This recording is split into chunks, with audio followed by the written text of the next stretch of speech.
নমস্কার, সবাইকে স্বাগত জানিয়ে শুরু করছি আমাদের এখনকার অনুষ্ঠান স্বাস্থ্য সংক্রান্ত। স্বাস্থ্যকে কিভাবে ভালো রাখবো সেই সংক্রান্ত অনুষ্ঠান অবশ্যই হেল্পলাইন।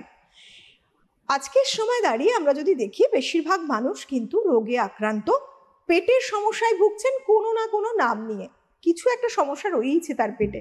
ছোটবেলা থেকে শুনতাম পেট ভালো থাকলে নাকি সবটাই নিজেকে ভালো রাখা যায়, সুস্থ থাকা যায়, বরং বলা চলে যে আমরা রোগ মুক্ত অলমোস্ট।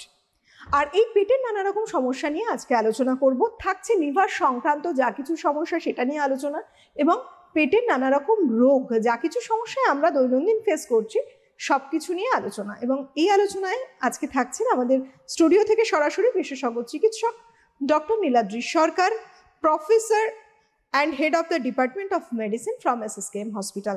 অনেক স্বাগত জানাবো ডক্টর। নমস্কার। আমরা সুস্থ থাকবো, আর সেক্ষেত্রে পেট, ছোট্টবেলা থেকে শুনে আসা যে পেটকে ভালো রাখো তাহলেই সবটা ভালো হয়ে যাবে। এবং সব থেকে বড় অর্গান যদি বলি বিভিন্ন সমস্যার কারণ, যেটাকে নিয়ে আমরা প্রথমে আলোচনা রাখছি, সেটা হচ্ছে লিভার। তো মানুষের নানা রকম অসুখ তো আছেই, লিভার সংক্রান্ত কি কি সমস্যা সাধারণত হয়? লিভার সংক্রান্ত, লিভার হচ্ছে একটা ফ্যাক্টরির মতো। যেরকম একটা ফ্যাক্টরিতে বিভিন্ন জিনিস তৈরি হয়, সেরকম লিভারটা আমাদের ফ্যাক্টরির মতো কাজ করে। ধরুন লিভারে কার্বোহাইড্রেট, ফ্যাট, প্রোটিন মেটাবলিজম হয়, বিভিন্ন এনজাইম তৈরি হয়। লিভারের মধ্যে ধরুন একটা হচ্ছে ইনফেকশন, ধরুন হেপাটাইটিস। আমরা অনেক সময় দেখুন হয়তো কারো দেখা যাচ্ছে তার হয়তো জন্ডিস হয়ে গেছে, জন্ডিস ডেভেলপ করে গেছে। অনেকে দেখবেন অনেক সময় একসময় একটা জায়গায় অনেকের হচ্ছে একসঙ্গে। এটা হচ্ছে হেপাটাইটিস এ বা ই হতে পারে, কন্টামিনেটেড ওয়াটার থেকে হতে পারে, বা হেপাটাইটিস বি হতে পারে, হেপাটাইটিস সি হতে পারে। এই যে ভাইরাল হেপাটাইটিস থেকে কিন্তু অনেক সমস্যা তৈরি হয়। যাদের ধরুন অনেকে এমন আছে হয়তো জানেনই না তাদের হয়তো হেপাটাইটিস বি তাদের মধ্যে পজিটিভ আছে, বা হেপাটাইটিস সি পজিটিভ আছে, তারা হয়তো জানেন না। সেই জন্য প্রত্যেকেই চেক করে নেবেন হেপাটাইটিস বি পজিটিভ আছে কিনা বা সি পজিটিভ আছে কিনা। যদি কারোর পজিটিভ থাকে তার চিকিৎসা করতে হবে, আর যদি পজিটিভ না থাকে তাহলে হেপাটাইটিস বি ভ্যাকসিন নিয়ে নিতে হবে। এই যে হেপাটাইটিস বি ভ্যাকসিনটা নিয়ে নিলে কী হবে, আমরা প্রিভেন্ট করতে পারবো। কারণ হেপাটাইটিস বি এমন একটা রোগ, যদি হয় সেটা প্রায় পরবর্তীকালে লিভার সিরোসিস হতে পারে, লিভার ক্যান্সার হতে পারে, এবং এটা ট্রিটমেন্ট করা, কিওর করা খুবই মুশকিল এরা। সেই জন্যই আমাদের হেপাটাইটিস ছাড়া ধরুন fatty liver, liver cirrhosis, liver cancer, লিভারের বিভিন্ন অটোইমিউন হেপাটাইটিস, বিভিন্ন ধরনের লিভারের রোগ আছে। আমাদের ছোটবেলা থেকে দেখতাম, গ্রাম বাংলায় বিশেষ করে দেখা গেল চোখটা একটু হলুদ হয়ে গেল, ইউরিন বেরোচ্ছে সেটাও ইয়েলো কালার, মানুষ বললো কি না এই তোর জন্ডিস হয়ে গেছে, সুতরাং একটু দই পড়া দিল, দই পড়া খেয়ে নিল। এটা একটা কমন ব্যাপার ছিল। আমরা জন্ডিস কাকে বলছি, এটাই বা কত রকম হয়? আর মানুষের এই যে জন্ডিসটাকে চেনার উপায় কি শুধুমাত্র এরকম একটা ইয়েলো কালার হচ্ছে চোখে, ইউরিনে, তাই? জন্ডিসটা আমরা বুঝতে পারবো যদি আমাদের চোখটা হলদে হয়ে গিয়ে থাকে, ইউরিনটা হলদে হয়ে গিয়ে থাকে, তাহলে আমরা বুঝতে পারবো এটা জন্ডিস হয়েছে। যদি ধরুন কারোর এরকম হলো যে খিদেটা কমে যাচ্ছে বা জ্বর আসছে, তার একটা চোখটা হলদে হয়ে গেল, ইউরিনটা হলদে হয়ে গেল, সেটা হচ্ছে ক্লাসিক্যাল ভাইরাল হেপাটাইটিস। বা আর একটা ধরুন কারোর হলো খুব পেটে ব্যথা করলো, সিভিয়ার পেইন হলো, জ্বর হলো, ব্যথাটা এখানে ছড়িয়ে গেল, সেখান থেকে একটা জন্ডিস হতে পারে। এটা হতে পারে পলিসিস্টাইটিস থেকে, কলস্টোন থেকে হতে পারে। আবার ধরুন একদিন বয়স 65 বছর বয়স, তার দেখা যাচ্ছে আস্তে আস্তে তার জন্ডিসটা আস্তে আস্তে বেড়ে যাচ্ছে। পেনলেস প্রোগ্রেসিভ জন্ডিস, কোনো ব্যথা হচ্ছে না। এই যে পেনলেস প্রোগ্রেসিভ জন্ডিস, এটা হলে আমাদের সন্দেহ করতে হবে ক্যান্সার হতে পারে, প্যানক্রিয়াসের হেডে ক্যান্সার হতে পারে। এরকম বিভিন্ন কারণে কিন্তু জন্ডিস হতে পারে। সেই জন্ডিসের জন্য আমাদের সিমটমটা দেখতে হবে। একটা হচ্ছে মানে প্রিহেপাটিক, মানে লিভারের আগে প্রিহেপাটিক, হেপাটিক, পোস্ট হেপাটিক মানে যেখানে অবস্ট্রাকশন হচ্ছে, এই অবস্ট্রাকটিভ জন্ডিস, যেরকম ধরুন স্টোন থেকে হতে পারে বা ক্যান্সার থেকে হতে পারে, বিভিন্ন কারণে জন্ডিস হতে পারে। এবং এটা খুব শোনা যায় ডক্টর, এখন তো ভীষণ কমন হয়ে গেছে, লিভার সিরোসিস হয়ে গেল। এই লিভার সিরোসিস কাকে বলছি, কেনই বা হচ্ছে লিভার সিরোসিস? মানুষ একটা সময় দেখা যাচ্ছে যে দিব্যি সুস্থ আছে, হঠাৎ করে অসুস্থ হলেন, ধরা পড়লো লিভার সিরোসিস। এটা আসলে কি মারাত্মক কিছু? লিভার সিরোসিসটা এমন একটা রোগ যেটা নাকি আমাদের যে লিভারে নর্মাল যদি আমরা স্ট্রাকচারটা দেখি, নর্মাল একটা স্মুথ আউটলাইন থাকে, এবং সেটা নর্মালি আমরা হাতে পাই না যখন এক্সামিন করি। কিন্তু লিভারটা যখন স্টিফ হয়ে যায়, মানে নডিউলার হয়ে যায়, নডিউল হয়ে যাচ্ছে, এবং সেটা হচ্ছে কি ফাংশনালি ডেফিসিয়েন্ট, মানে ঠিকমতো ফাংশন করতে পারছে না, সেটাকেই আমরা বলি সিরোসিস। তার একটা ইম্পর্টেন্ট কারণ হচ্ছে অ্যালকোহল। সেই জন্য আমরা কি বলি, অ্যালকোহল একদমই খাবেন না, স্মোক একদম করবেন না। আর একটা হচ্ছে ভাইরাল হেপাটাইটিসের পরে পোস্ট হেপাটাইটিস, ধরুন হেপাটাইটিস বি বা সি হলে সেখান থেকে পরবর্তীকালে একটা লিভার সিরোসিস হতে পারে। আরেকটা হচ্ছে যে ওয়েট বেড়ে গিয়ে, ওবেসিটি হয়ে গিয়ে non alcoholic fatty liver disease, এখন যেটা নাম হয়েছে metabolic dysfunction associated steatotic liver disease, বা সংক্ষেপে বলতে গেলে MASLD। এই যে MASLD থেকে যে পরবর্তীকালে সিরোসিস হচ্ছে, এটা কিন্তু ওয়েট বাড়ার জন্য হচ্ছে। যে আমরা যদি ওয়েট কন্ট্রোলে রাখতে পারি, আমরা যদি মাঝে মধ্যে স্ক্রিনিং করে চেক করে দেখে নিই, আমরা যদি প্রত্যেকে হেপাটাইটিস বি ভ্যাকসিন নিয়ে নিই, আমরা যদি বাইরের কন্টামিনেটেড ওয়াটার না খাই কখনো, হ্যাঁ, তাহলে কিন্তু আমাদের এই জন্ডিসটা আমরা প্রিভেন্ট করতে পারবো। ডক্টর, এই ফ্যাটি লিভারটা কি আদৌ সিরোসিসের কোনো কারণ?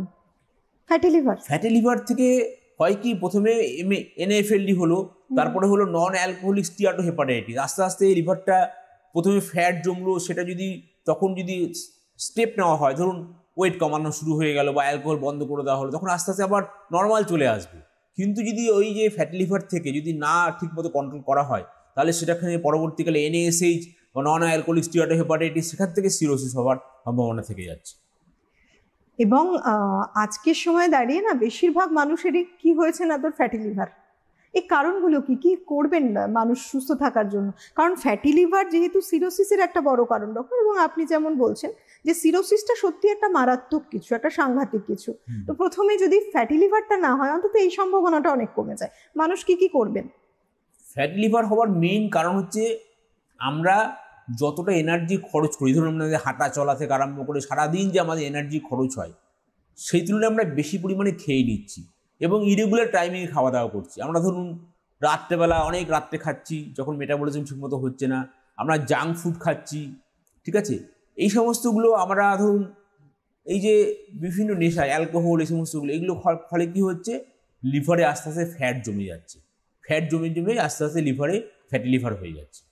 এটার জন্যই রেগুলার হাঁটা চলা দরকার, আধ ঘন্টা করে হাঁটা দরকার, টাইম মতো খাওয়া দরকার, জাঙ্ক ফুড অ্যাভয়েড করা দরকার, কার্বোহাইড্রেটটা কম করে খেতে হবে, সবসময় ব্যালেন্স ডায়েট খেতে হবে, ব্যালেন্স ডায়েট। লিভার মানেই আমরা জানি, যেরকম আপনি বললেন ডক্টর, যে এটা কিন্তু একটা কারখানা, ফ্যাক্টরি, এবং এটা বিভিন্ন রোগের কারণ এবং এমনকি মানুষের মৃত্যু পর্যন্ত হতে পারে। তবে তার আগেই যদি বলি যে ক্যান্সার একটা ভয়ের কারণ, এবং লিভার ক্যান্সারের সংখ্যা আজকের সময় দাঁড়িয়ে কিন্তু অনেকটা। কেন হচ্ছে, কেন বাড়ছে এত লিভার ক্যান্সার? লিভার ক্যান্সার বাড়ানোর কারণ হচ্ছে আমাদের অনেকেরই ফ্যাটি লিভার হচ্ছে, ফ্যাটি লিভার থেকে লিভার সিরোসিস হচ্ছে, লিভার সিরোসিস থেকে পরবর্তীকালে লিভার ক্যান্সার হচ্ছে। অনেকেরই হেপাটাইটিস বি হচ্ছে, ঠিকমতো চিকিৎসা হচ্ছে না, সেখান থেকে লিভার সিরোসিস হচ্ছে, সেখান থেকে লিভার ক্যান্সার হচ্ছে। বা হেপাটাইটিস সি হলো, সেখান থেকে একটা সিরোসিস হলো, সেখান থেকে ক্যান্সার হলো। বা ডাইরেক্টলি হয়তো হেপাটাইটিস বি থেকে ডাইরেক্টলি হয়তো লিভার ক্যান্সার হতে পারে। এই জন্য মাঝে মধ্যে স্ক্রিন করে দেখতে হবে কারোর হেপাটাইটিস বি সি আছে কিনা, তার ঠিকমতো চিকিৎসা হয়েছে কিনা, তার লিভারে কতটা ফ্যাট জমেছে, তার ফ্যাটি লিভার আছে কিনা, ঠিকমতো ওয়েট কমানো হচ্ছে কিনা। এইগুলো আমরা যদি স্ক্রিন করতে থাকি, তাহলে কিন্তু আমরা খুব আর্লি ডিটেকশন করতে পারবো যদি কিছু হয়ে থাকে, এবং তার চিকিৎসাও করতে পারবো। মানে লিভার মানে ডক্টর, এটাও কিন্তু খুব কমনই শোনা যায় যে যখন ধরা পড়লো একটা বড় আকারে কিছু, কিন্তু একটা তো নিশ্চয়ই লক্ষণ থাকবে যে লিভারটায় হয়তো বা কোনো সমস্যা হচ্ছে। কি কি সমস্যা দেখলে মানুষ স্বাভাবিকভাবে একজন ডক্টরের কাছে যাবেন? ওটা হয়তো লিভার সমস্যারই কারণ, তখন আর দেরি করাই উচিত নয়। কি করা উচিত? যদি এরকম হয়, ধরুন জ্বর হচ্ছে, পেটে ব্যথা করছে, চোখটা হলদে হয়ে গেছে, ইউরিনটা হলদে হয়ে গেছে, তার মানে সঙ্গে সঙ্গে ডাক্তারের সঙ্গে দেখা করবেন, এটা হেপাটাইটিস হচ্ছে। বা কারোর ধরুন পেটটা আস্তে আস্তে বড় হয়ে যাচ্ছে, পেটটা বড় হয়ে যাচ্ছে, অ্যাবডোমিনাল ডিস্টেনশন যেটাকে আমরা বলি। অ্যাবডোমিনাল ডিস্টেনশন মানে এখানে হয়তো ফ্লুইড জমেছে, পেটের মধ্যে ফ্লুইড জমে গিয়ে লিভার সিরোসিস হয়েছে। বা কারো ধরুন পা ফুলে গেল, খেতে ইচ্ছে করছে না, তার আস্তে আস্তে হয়তো কারোর দেখা গেল ওয়েট লস হচ্ছে, বা কোনো ধরুন বয়স্ক মানুষ খুব তাড়াতাড়ি তার র্যাপিডলি পেটটা ফুলে যাচ্ছে। এই যে র্যাপিডলি যখন খুব তাড়াতাড়ি যখন পেটটা ফুলে যাচ্ছে, এটা বয়স্ক মানুষে তখন সন্দেহ করতে হবে হয়তো এটা লিভার ক্যান্সার হয়েছে। আচ্ছা, মানে এই লক্ষণগুলো দেখলে আর দেরি করাই উচিত নয়, সঙ্গে সঙ্গে কোনো ডক্টরের কাছে যাবেন। আর বিশেষ করে আপনাদের জন্য বলি, ডক্টর নীলাদ্রি সরকার বিশেষজ্ঞ চিকিৎসক, যার হাত ধরে বহু মানুষ আজকের সময় দাঁড়িয়ে সুস্থ আছে, বিভিন্ন রকম ক্রিটিক্যাল কন্ডিশন থেকে ডক্টর কিন্তু তাদেরকে সুস্থ করে তুলছেন। তাই আপনারা যারা এই অনুষ্ঠান দেখছেন, আমাদের টিভি স্ক্রিনে স্ক্রল হয়ে যাওয়া একটি নাম্বারে রয়েছে হেল্পলাইন নাম্বার। এই হেল্পলাইন নাম্বারে ফোন করে অবশ্যই ডক্টর কবে কোথায় চেম্বার করছেন জেনে নিয়ে অ্যাপয়েন্টমেন্ট করতে পারেন। সুস্থতাই আমাদের মূল লক্ষ্য হওয়া উচিত এবং আমরা সবসময় তার জন্য একজন সুচিকিৎসকের পরামর্শ নিতে চাই। সেক্ষেত্রে অবশ্যই যোগাযোগ করতে পারেন এই হেল্পলাইন নাম্বারে। আপনাকে কমপ্লিট গাইড করা হবে কোথায় ডক্টর কবে চেম্বার করছেন। আপনি অবশ্যই আপনার নিয়ারেস্ট জায়গায় আসতেই পারেন সেই অনুযায়ী। আমাদের যে বিষয়টা নিয়ে আমরা কথা বলছি, যে পেটের সংক্রান্ত নানা রকম সমস্যা। লিভার একটা এমন অর্গান, যে লিভার আমরা জানি প্রত্যেকেই কম বেশি এটা নিয়ে কিন্তু আজকের সময় দাঁড়িয়ে নানা রকম সমস্যায় ভুগছি। সেক্ষেত্রেও সমাধান আছে, কিন্তু সঠিক সময় যখনই সমস্যা হচ্ছে ডক্টররা বলে থাকেন সেই সময় ডক্টরের কাছে যেতে হবে চিকিৎসার জন্য। যত আর্লি ডিটেকশন হবে তত তাড়াতাড়ি পসিবিলিটি থাকছে কমপ্লিট কিওর হওয়ার, সেরে ওঠার, যেটা আমরা আপনারা যারা রয়েছেন সবাই চাই। মাঝখানে একটা ল্যাকনেস চলে আসে, ল্যাকনেসটা কি না, দুদিন পরে যাচ্ছি, ওটা একেবারেই করা উচিত নয়। এবং পেটের সংক্রান্ত নানা সমস্যার কথা যখন বলছি ডক্টর, গ্যাস অ্যাসিডিটি যেটা ভীষণ কমন, আজকের সময় দাঁড়িয়ে একটা বাচ্চাকেও বোধহয় জিজ্ঞাসা করে তারাও এই টার্মগুলোর সম্পর্কে হ্যাবিচুয়াল। কি হয়েছে না, খুব গ্যাস হয়ে গেছে, খুব অ্যাসিডিটি হয়ে গেছে। কেন এত হঠাৎ করে গ্যাস অ্যাসিডিটির সংখ্যা বেড়েছে, কি কারণে? এটার কারণ হচ্ছে কিন্তু আমাদের লাইফস্টাইল। আমরা ইরেগুলার লাইফস্টাইল ফলো করছি। আমরা যখন তখন ওভার দ্য কাউন্টার থেকে তো প্যান্টাপ্রাজল খেয়ে নিচ্ছি, একটা রেইপ্রাজল খেয়ে নিচ্ছি। এই জিনিসটা করাটা ঠিক না। যদি আপনার সত্যিকারের গ্যাস অ্যাসিডিটি কিছু হয়ে থাকে, আপনি ডাক্তারবাবু পরামর্শ নিন। ডাক্তারবাবু আপনি হয়তো একটা ওষুধের কোর্স দিলেন, সেটা খান, ঠিক হয়ে যাবে। এই যে নিজে থেকে ওভার দ্য কাউন্টার খেয়ে খেয়ে হচ্ছে কি, তাতে আরও বিভিন্ন সাইড এফেক্ট বেড়ে যাচ্ছে। আপনারা যদি রেগুলার ধরুন সকালবেলা উষ্ণ গরম জল খান, হ্যাঁ, তো প্রথমে 1 গ্লাস শুরু করলেন, তারপর 2 গ্লাস খেলেন, সকালবেলা 2 গ্লাস উষ্ণ গরম জল খেলেন ঘুম থেকে উঠেই, দুপুরবেলা খাওয়ার 1 ঘন্টা পরে আবার 2 গ্লাস উষ্ণ গরম জল খেলেন, রাত্রেবেলা তাড়াতাড়ি খেয়ে নিলেন এবং রাত্রেবেলা খাবার 1 ঘন্টা পর আবার 2 গ্লাস উষ্ণ গরম জল খেলেন। এটা যদি রেগুলার ফলো করতে পারেন, দেখবেন আপনার গ্যাস অ্যাসিডিটি অম্বল সব কমে যাচ্ছে। লিভারের সমস্যা থেকেও কি গ্যাস অম্বল হতে পারে মানুষের? খুব স্বাভাবিকভাবে এটা প্রশ্ন আসে। হতে পারে, অনেকেরই অ্যাসিডিটি হতে পারে। সেই অ্যাসিডিটি অ্যাকচুয়ালি, এই যে অ্যাসিডিটির জন্য যে প্রবলেমগুলো হয় তাতে কী ব্যাপার, কীভাবে বুঝবেন? হয়তো দেখা গেল তার একটা পেটে ব্যথা করছে, বা খালি পেটে ব্যথা করছে, বা রাত্রেবেলা ঘুম ভেঙে যাচ্ছে, তারপর কিছু খাওয়ার পরে ব্যথাটা কমে যাচ্ছে, বা মুখের দিকে টক জল আসছে। অনেক সময় অ্যাসিডিটির সঙ্গে সঙ্গে থাকতে পারে gastro oesophageal reflux disease, GRD বলি আমরা, এইগুলো থাকতে পারে। এই যে অনেক সময় আগেকার বহু বছর আগে যখন ওয়ারেন অ্যান্ড মার্শাল একটা আবিষ্কার করেছিল, এই হেলিকোব্যাক্টার পাইলোরাই, এই ব্যাকটেরিয়াটা আবিষ্কার করেছিলেন, এবং দেখা গেছে এই ব্যাকটেরিয়াটাকে আমরা যদি ঠিকমতো করতে পারি, নির্মূল করতে পারি ওষুধ দিয়ে, তাহলে কিন্তু এই যে প্রবলেমটা অনেকটা কমে যাচ্ছে। সেই জন্য এখন কিন্তু আমরা বেশি পেপটিক পারফোরেশন বা রক্তবমি, কালো পায়খানা, এগুলো বেশি কমপ্লিকেশন আমরা দেখতে পাই না এই প্যান্টোপ্রাজল এই সমস্ত ওষুধ ইউজ করার ফলে। একটা কোর্স খেয়ে নিলে ব্যাপারটা পুরোটাই ঠিক হয়ে যাবে। আর কোর্সটা খাওয়ার পরেই ডাক্তারবাবু বলে দেবেন যে আপনি এইভাবে চলুন, তার এটা ফলো করুন। তা না হলে কি হয়তো বারবার হবে, আপনি হয়তো ইরেগুলার লাইফস্টাইল ফলো করছেন, আপনার হয়তো অ্যাসিডিটি গ্যাস কিছুতেই কমছে না। কিন্তু ঠিকমতো যদি খাওয়া দাওয়া করেন, টাইম মতো করেন, জাঙ্ক ফুড অ্যাভয়েড করেন, ঝাল মশলা বেশি না খান, তাহলে কিন্তু আপনার অ্যাসিডিটি সব সেরে যাবে। লিভারের ট্রান্সপ্ল্যান্টেশন করছেন বিভিন্ন মানুষ, হয়তো কিছু মানুষ হয়তো এই ব্যাপারটা জানেন না, কিছু মানুষ ভয় পাচ্ছেন, কিছু মানুষের কন্ডিশনটাই থাকছে না। কোন সময় লিভার ট্রান্সপ্ল্যান্টেশন করা হয়, আর আদৌ কি এটা সাকসেসফুল ভাবে মানুষ সুস্থ থাকতে পারেন আফটার ট্রান্সপ্ল্যান্টেশন? লিভার ট্রান্সপ্ল্যান্ট একটা হচ্ছে বয়স, ধরুন কোনো বাচ্চার দেখা গেল তার একটা বিলিয়ারি অ্যাট্রেসিয়া হয়েছে। বিলিয়ারি অ্যাট্রেসিয়া ব্যাপারটা কি, এই যে বাইল ডাক্ট যেখান থেকে নামছে সেটা তো সরু হয়ে গেছে, পুরোপুরি অবস্ট্রাকশন হয়ে গেছে। তার ফলে কি হচ্ছে, তার চোখটা হলদে হয়ে গেছে, হ্যাঁ, তার জন্ডিস হয়ে গেছে। এই বাচ্চাটার যদি লিভার ট্রান্সপ্ল্যান্ট করা হয়, তাহলে এই বাচ্চাটা পুরোপুরি ভালো হয়ে যাবে। ডক্টর মোহাম্মদ রেলা, যিনি পৃথিবীর মধ্যে সবথেকে বেশি ট্রান্সপ্ল্যান্ট করেছেন, এবং ওনার একটা চেন্নাইতে একটা ইনস্টিটিউট আছে, রেলা ইনস্টিটিউট, উনি দেখিয়েছেন যে কত মানুষকে উনি ট্রান্সপ্ল্যান্ট করে ভালো করে দিয়েছেন। এছাড়াও ধরুন কারো একটা সিরোসিস লিভার হলো, এন্ড স্টেজ লিভার ডিজিজ, হয়তো লিভারটা ভালো কাজ করছে না, তখন লিভার ট্রান্সপ্ল্যান্ট করা যেতে পারে।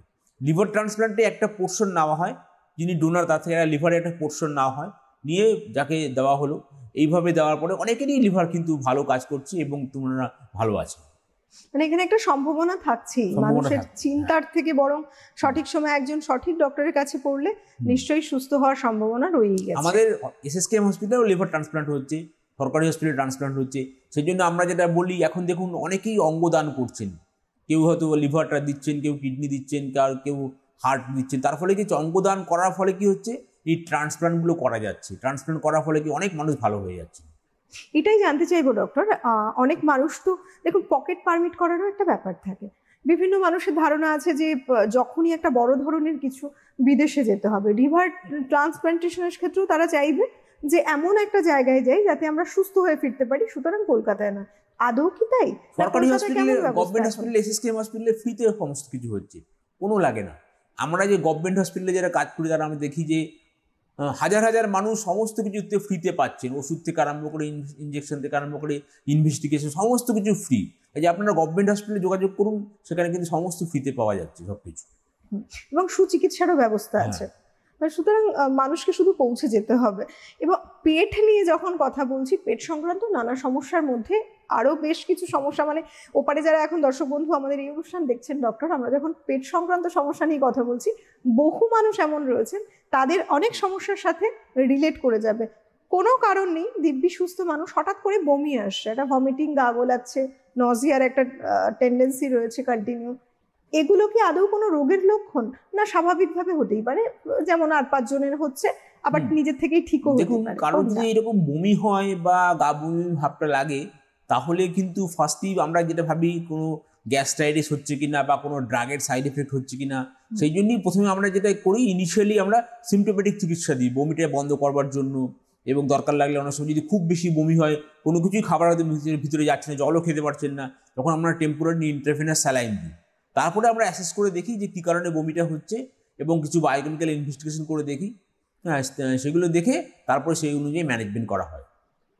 কি কি কারণ থেকে সাধারণত এরকম হয়ে যায়? এটা গ্যাস্ট্রাইটিস থেকে হতে পারে, অনেক সময় গ্যাস্ট্রিক আউটলেট অবস্ট্রাকশন থেকে হতে পারে, কোনো মেটাবলিক কন্ডিশন যেরকম ইউরিমিক গ্যাস্ট্রাইটিস থেকে হতে পারে। ধরুন কারোর ইউরিয়া ক্রিয়াটিনিন বেড়ে গেছে, তার থেকে স্যার বারবার বমি আসছে, এটা হতে পারে। অবস্ট্রাকশন থেকে হতে পারে, কোনো ইনফেকশন থেকে হতে পারে। হ্যাঁ, গ্যাস্ট্রোএন্টারাইটিস, যেটা অনেক সময় আপনারা জানেন যে বারবার বমি হচ্ছে, পায়খানা হয়ে যাচ্ছে, গ্যাস্ট্রোএন্টারাইটিস। এটা একটা খুব common problem, gastroenteritis. Contaminated water খেয়ে, ধরুন বাইরের জল বা সেখান থেকে কিছু খাওয়ার পরে তার এটাও শুরু হয়ে গেছে প্রবলেমটা। যখন এই ডায়রিয়ার মতো সমস্যার কথা এলো, মানুষ তো এমন রয়েছেন যারা যে কোনো রকম সমস্যা তার না থাকলেও বলছেন কি যে আমার স্টুলটা ঠিকঠাক হচ্ছেই না, ম্যাক্সিমাম সময় দেখা যাচ্ছে ডায়রিয়া হয়ে যাচ্ছে। এগুলো ডক্টর, এর জন্য তারা কি করবেন? নর্মালি যাচ্ছেন, ওষুধ কিনে খাচ্ছেন, কারণ রেগুলার লাইফে আবার চলতে হবে, ডায়রিয়াটা হয়তো সাময়িকভাবে ঠিক হলো, আবার কদিন পরে ডায়রিয়া। এগুলো কারণ কি? আর একটা হতে পারে অ্যাকিউট ডায়রিয়া, ধরুন কোনো একটা কিছু খাবার পরে বা কিছু নেওয়ার পরে অ্যাকিউট হলো, সেটা হয়তো 4-5 দিনের মধ্যে কমে গেল। আর একটা হচ্ছে ক্রনিক ডায়রিয়া, মানে অনেক দিন ধরে আসে, ধরুন 4 সপ্তাহ বা তার বেশি ধরে আছে। ক্রনিক ডায়রিয়া যদি হয়, তাহলে ক্রনিক ডায়রিয়া হলে আমরা ইভ্যালুয়েট করে দেখি যে তার আন্ডারলাইং কোনো, তার জ্বর আসছে কিনা, তার ওয়েট লস হয়েছে কিনা, তার মুখে কোনো ঘা আছে কিনা, টিবি হতে পারে, HIV হতে পারে, বা অন্য কোনো কারণ থেকে হতে পারে। অনেক সময় IBS থেকে হতে পারে, irritable bowel syndrome. Diarrhoea predominant IBS থেকে হতে পারে, অন্য কোনো কারণেও হতে পারে। সেই জন্য থরো ইভ্যালুয়েট করে দেখতে হয় যে কী কারণে ডায়রিয়াটা হচ্ছে। কতদিন কন্টিনিউ একটা ডায়রিয়া চললে বা একটা ভমিটিং টেন্ডেন্সি চললে ওই সময় মানুষকে আর ওষুধ কিনে কিনে খেয়ে ঠিক করা নয়, বরং ডাক্তারের কাছে মাস্ট যেতেই হবে? না, বেশি দিন না। আপনার ধরুন ডায়রিয়া যদি হয়, তাহলে কিন্তু বেশি দেরি না করে তাড়াতাড়ি যাওয়াটাই ভালো। কেননা আপনি জানেন না কী কারণে ডায়রিয়াটা হচ্ছে, সেটার জন্য ইভ্যালুয়েট করতে হবে। যখনই হবে কোনো প্রবলেম, তখনই ডাক্তারের সঙ্গে যোগাযোগ করুন। এবং বর্তমান সময়ে দাঁড়িয়ে ডক্টর যা সিনারিও রয়েছে, সেক্ষেত্রে যে কোনো জিনিস যদি ডিলে করা হয়, অনেক সময় ছোট্ট একটা কারণ থেকে দেখা যাচ্ছে এত বড় বড় ইস্যুসও রয়েছে। তবুও কিন্তু মানুষ অনেক সময় সচেতন, অনেক সময় সচেতন নন।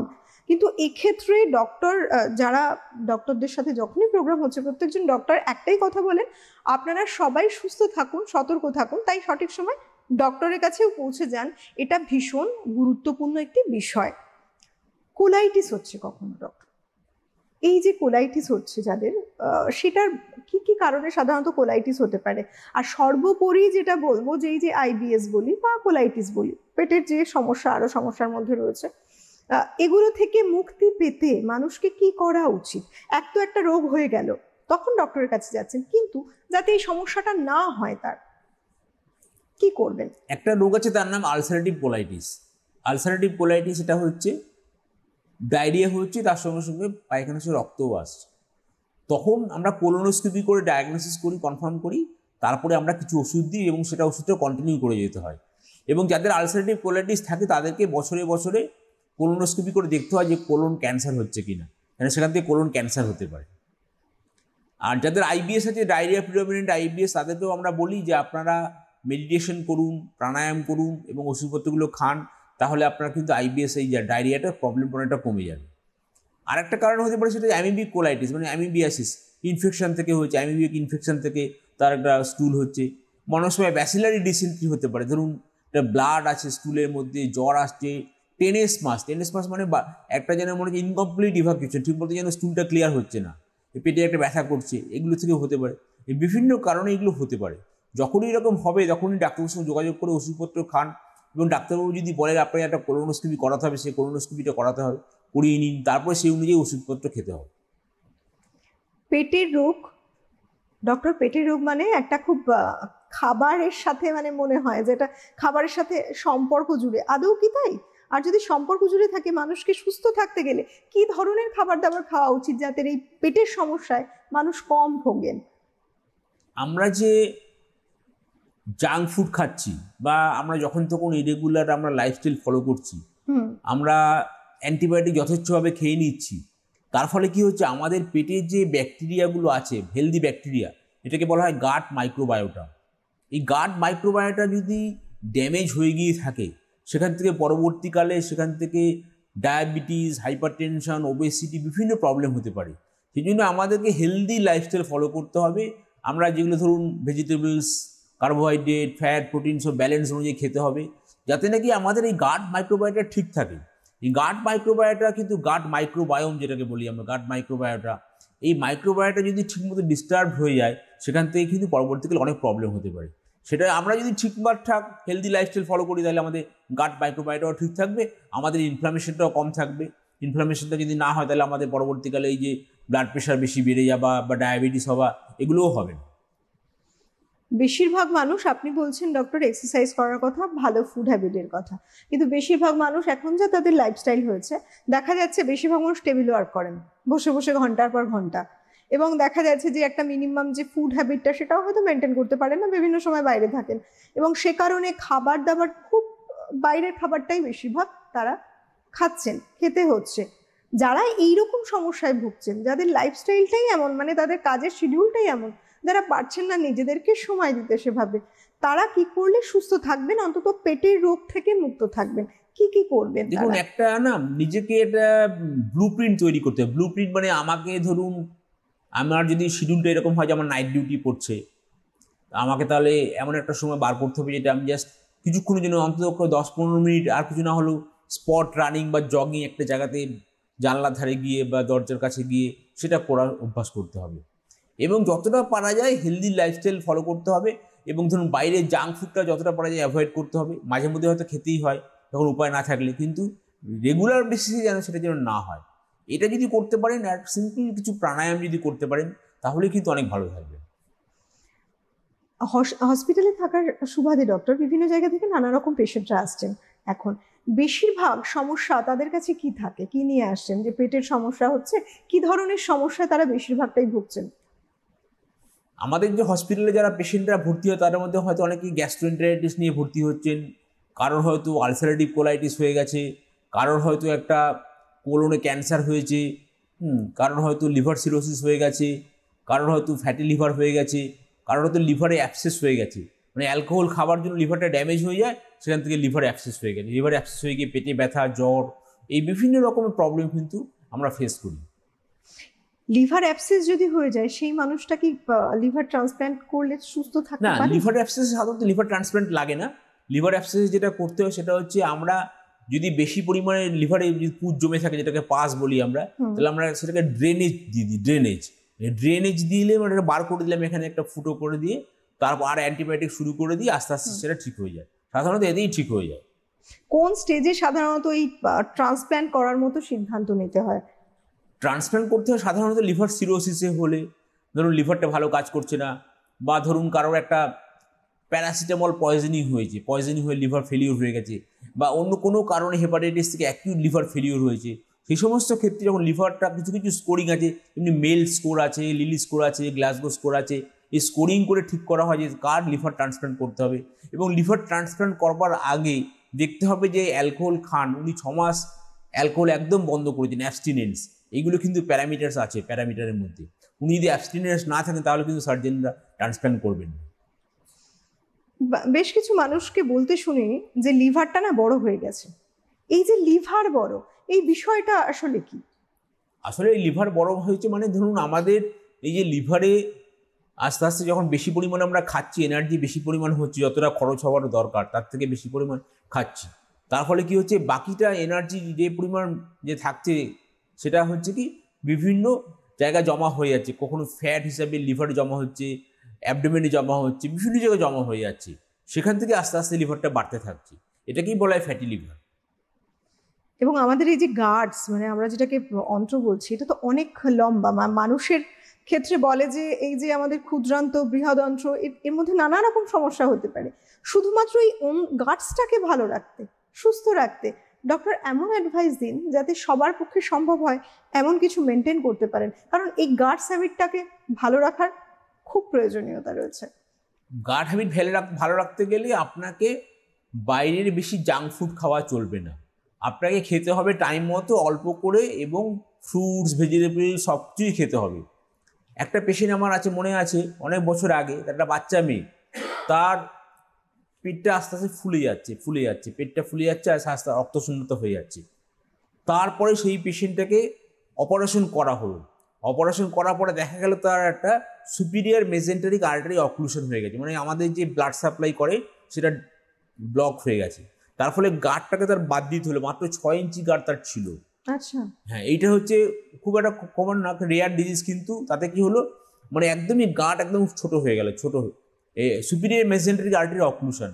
এটাকে অনেক সময় দেখবেন কারণ যদি এরকম হয় যে খাবার পরেই পেটে ব্যথা বেড়ে যাচ্ছে, তাহলে এটা সন্দেহ করতে হবে হয়তো কোনো অবস্ট্রাকশন হচ্ছে। এটাকে বলে বাওয়েল অ্যাঞ্জাইনা, যেরকম হার্টে যেরকম ব্যথা করে, আমাদের যেমনি বুকে ব্যথা করে, সেরকম পেটেও ব্যথা করতে পারে খাবার পরেই, সেটাকে বাওয়েল অ্যাঞ্জাইনা বলা হয়। এটা হলে কিন্তু খেয়াল রাখতে হবে, তখন ডাক্তারের সাথে যোগাযোগ করতে হবে, সেই অনুযায়ী ব্যবস্থা করতে হবে। আজকের সময় দাঁড়িয়ে আমাদের লাইফ সত্যি ফাস্ট, ডক্টরের কথায় যেভাবে উঠে এলো, তাতে আমরা কিছু খাদ্য অভ্যাস এবং লাইফস্টাইল চেঞ্জের মাধ্যমে এই পেটের যাবতীয় যা কিছু সংক্রান্ত সমস্যা, তার থেকে নিজেদেরকে মুক্ত রাখতে পারি। যদিও সমস্যা হয়, আমরা সঠিক সময় ডক্টরের কাছে পৌঁছে সঠিক চিকিৎসার মাধ্যমে নিজেদেরকে সুস্থ রাখতে পারি। তার জন্য দরকার সচেতন থাকা এবং সজাগ থাকা। নিজেদের কাছে নিজেরা অঙ্গীকারবদ্ধ হব, আমরা নিজেদেরকে ভালো রাখবই, তবেই আমরা সঠিক সময় প্রয়োজন বুঝে ডক্টরের কাছে পৌঁছে যাব, তার চিকিৎসায় আমরা সুস্থ থাকবো। অবশ্যই প্রত্যেকে ভালো থাকুন, সুস্থ থাকুন। আজকের মতো সময়টা একেবারেই আর হাতে নেই। অনেক ধন্যবাদ জানাবো ডক্টর আপনাকে। নমস্কার। ধন্যবাদ জানাবো আপনাদের সবাইকে। নমস্কার।